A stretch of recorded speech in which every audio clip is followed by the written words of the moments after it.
cannot hide. We will find you. To look upon you and judge your worth in the eyes of Yarlung.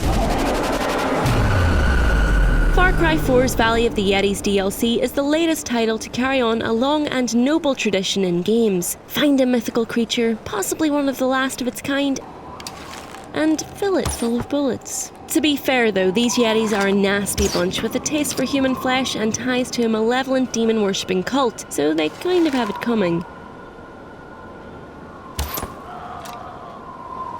Unlike this poor old snow leopard. Sorry, Puddin'.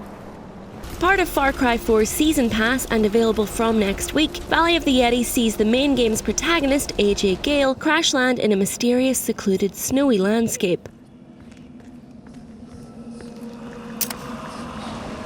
Cut off from the outside world, you're forced to take control of an enemy relay station and secure it as your own personal stronghold against a bloodthirsty and literally horny cult calling themselves the Disciples of Yarlung.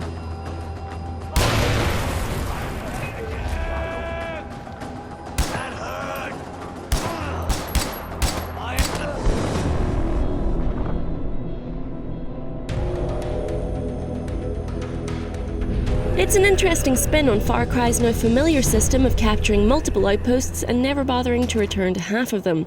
Here, you just have the one camp, which you'll have to defend from waves of increasingly aggressive enemy forces every night.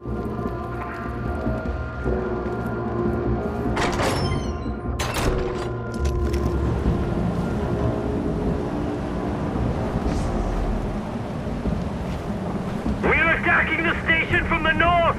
By earning cash and completing side quests like hijacking Disciple trucks, collecting hidden weapon stashes, or babysitting a herd of yaks, you'll unlock upgrades or fortifications for your base, including minefields, exploding barrel traps, and a fetching herb garden.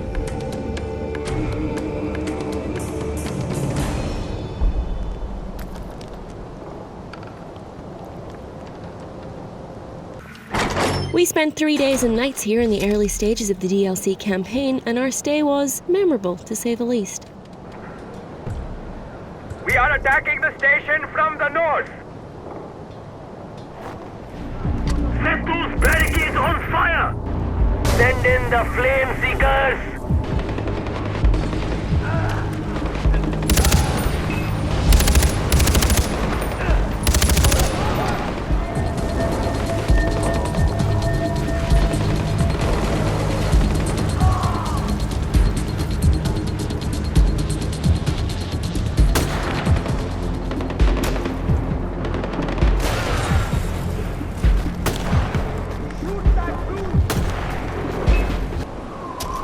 Of course, this is all set dressing for the main event, the Yetis. Nourished by a diet of human sacrifices provided by the Disciples, the Yetis are super strong, super tough, and have a fondness for leaping on your squishy little head.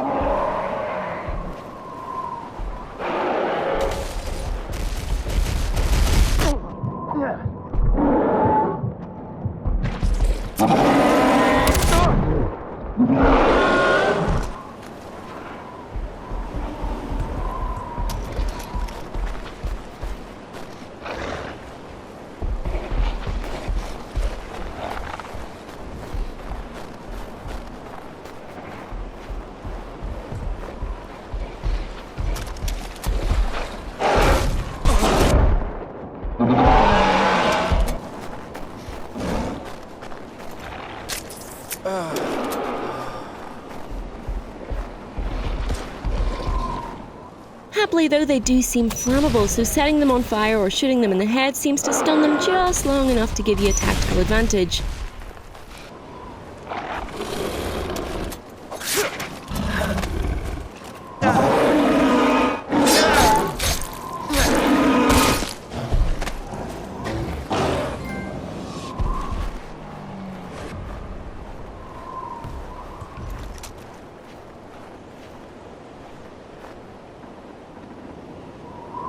Once successfully conquered and skinned, if you're fast enough, they'll disappear in a puff of orange powder because, well, it's more mystical that way.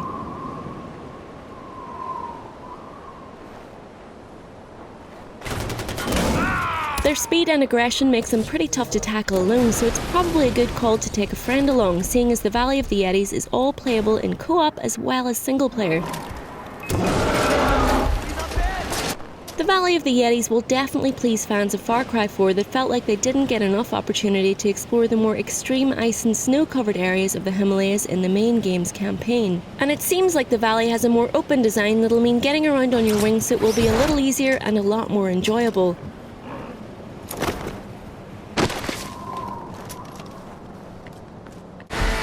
Or if you prefer, you can simply go for a nice drive instead.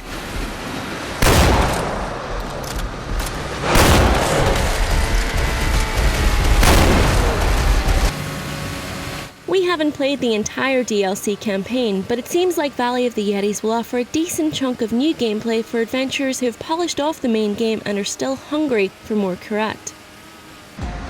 This isn't a DLC pack on the same level as Far Cry 3's Blood Dragon. We're still holding out for a Far Cry with dinosaurs, FYI Ubisoft, but the Yetis themselves offer a worthwhile new challenge.